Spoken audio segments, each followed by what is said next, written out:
Hola a todos, bienvenidos a este canal, nuevamente aquí a Glitch. Les habla Johan, su anfitrión favorito de confianza. Aquí volviendo con esta miniserie que es Esta casa tiene trauma, donde intentamos ver cómo el trauma, la disociación y el TID afectan las estructuras cerebrales, entendiendo de que nuestra mente, lo que pasa en nuestra psique no es algo solo como lo quieren etiquetar muchos mental, sino que también es un problema físico en muchas ocasiones y cómo nuestra estructura cerebral, la estructura física se ve afectada. En el video pasado hablábamos de la corteza cingulada anterior, ya lo aprendí a decir bien, que era como el pasillo de nuestro cerebro que conectaba regiones como la corteza prefrontal, la amígdala, o por decirlo como la biblioteca, la cocina, si lo colocáramos como una casa. Hoy vamos a ver lo que es el tálamo, que sería en nuestra casa como decir si fuera un vestíbulo o una recepción de la casa. Entonces, para iniciar vamos a decir qué función cumple el tálamo. Entonces, el tálamo es una estructura cerebral, una estructura central del cerebro que actúa como un revelador de información sensorial.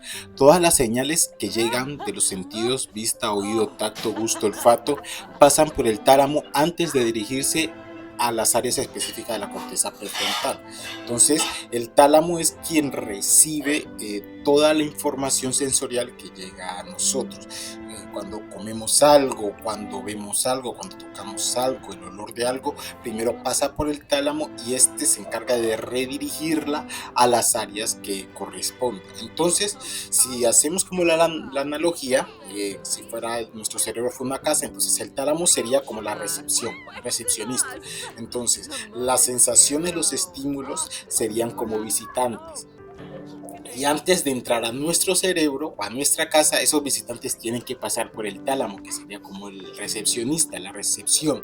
Entonces, este recepcionista lo que haría es clasificar esta región hacia dónde va, hacia la cocina, hacia la biblioteca, hacia el salón, va hacia el hipocampo, va hacia dónde va. Entonces, él como que empieza a clasificar.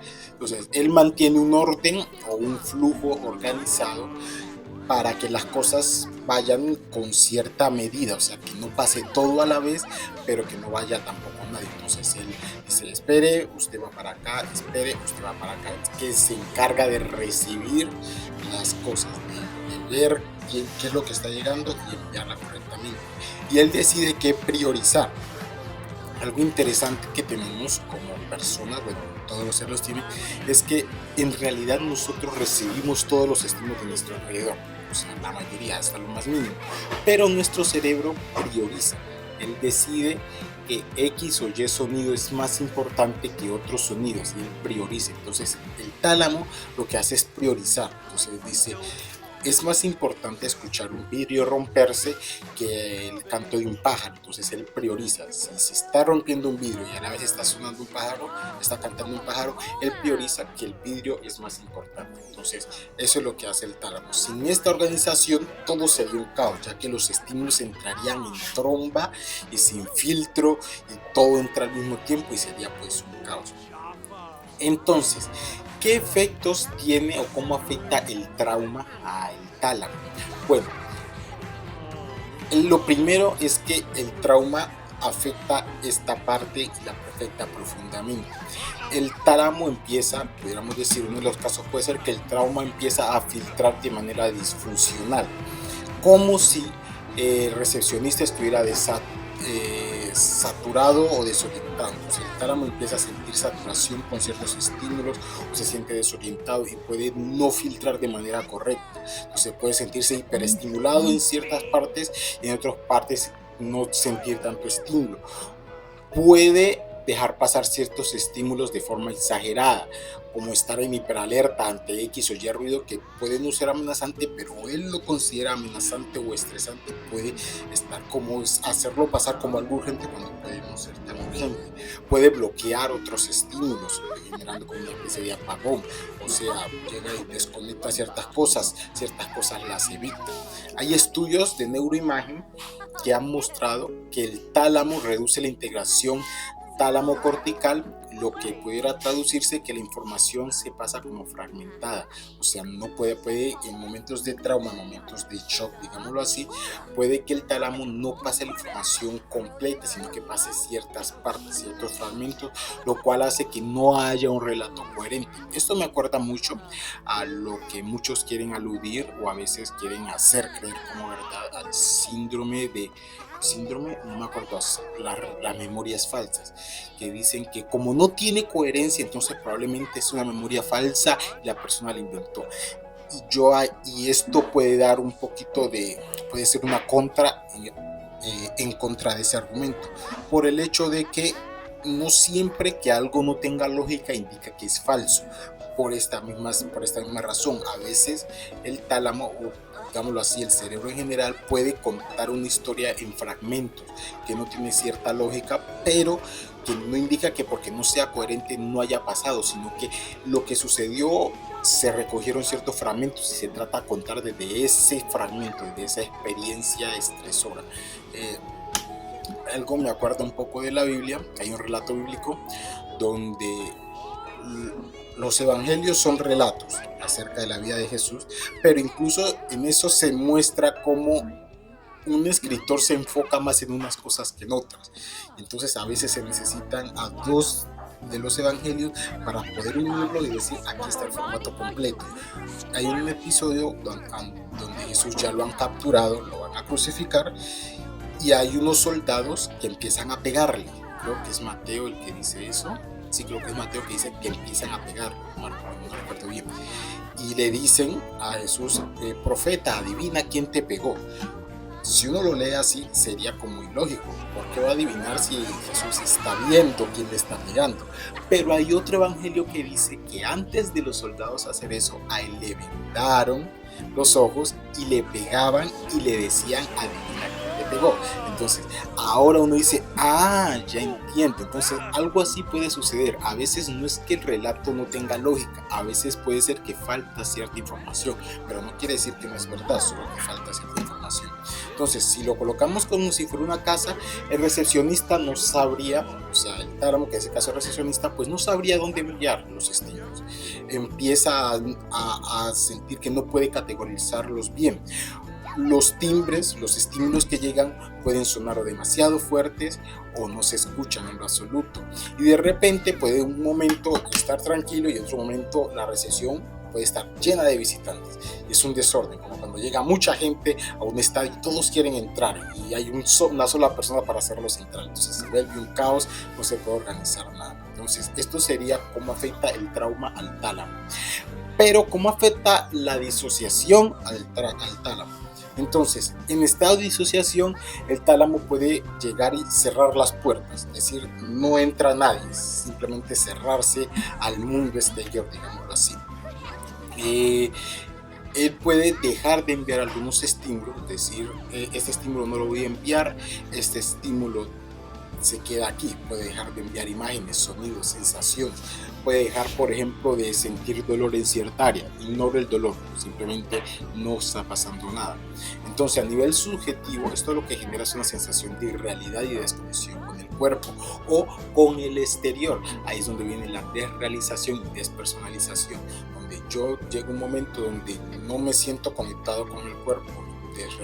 Despersonalización, siento que no soy yo, siento como si todo está en automático o no me siento conectado con la realidad, siento que lo que está afuera no es real, ni siquiera me siento conectado, puedo entender, digamos así, de una manera lógica lo que está pasando, pero emocionalmente no tengo conexión, es como que me siento vacío en relación al exterior. Entonces esa sensación de irrealidad, de desconexión, pues puede también estar generada por el tálamo, porque él llega y simplemente deja de enviar algunos estímulos o selecciona de manera, digámoslo así, arbitraria algunos estímulos, dice este va, este no va.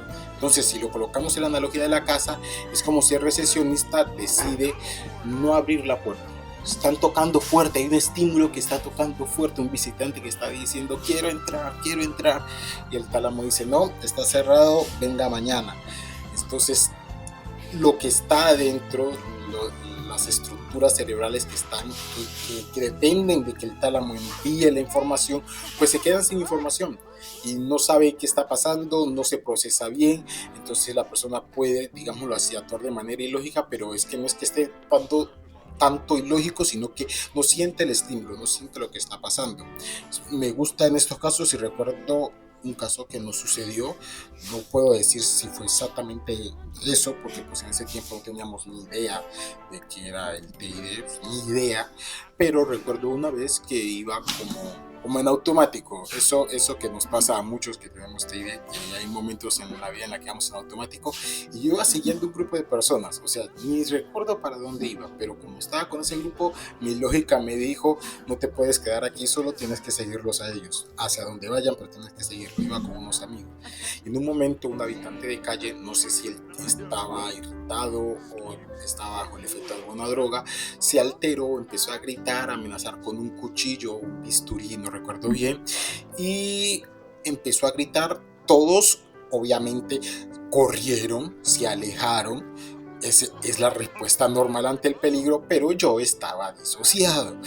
Entonces yo no sentí el peligro porque mi mundo era irreal en ese momento y yo me quedé parado. Solo lo miré como que, ¿qué está pasando?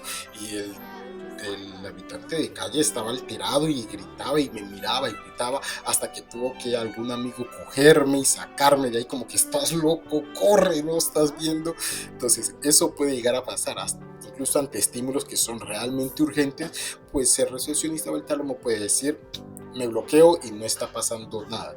Entonces al principio puede parecer algo sencillo o que no tiene mucha importancia, pero pues estamos viendo puede llegar en situaciones donde realmente se necesita que ese estímulo pase y el recepcionista o el tálamo puede hacerlos no pasar, o sea, decir no pasan y no importa lo que suceda. ¿Y qué efecto tiene el trastorno disociativo en el tálamo? Bueno, el tálamo en este caso jugaría un papel clave en la fragmentación de la conciencia. Según investigaciones, los cambios de identidad van acompañados con variaciones en la actividad talamocortical. Algunas partes de la identidad reciben más acceso a ciertos estímulos, mientras que otras quedan desconectadas. Entonces, esto significa que el vestíbulo abre las puertas a ciertos visitantes solo cuando está cierta identidad al mando o al control, pero los niega cuando otra identidad está al mando. Entonces, como que ciertas identidades tienen preferencia por ciertos estímulos y otros como que dicen, no quiero eso. Y simplemente el tálamo actúa en correlación a ello, entonces lo bloquea. Entonces, para que veamos que no solamente es que el cambio de identidad sucede a un nivel psíquico y solo queda en lo objetivo, en lo imaginario, no, también el cerebro se ve afectado o actúa de diferente manera, depende de qué identidad esté presente o esté al mando en ese momento. Entonces, en este caso es como si el recepcionista reconociera que hay diferentes jefes en la casa.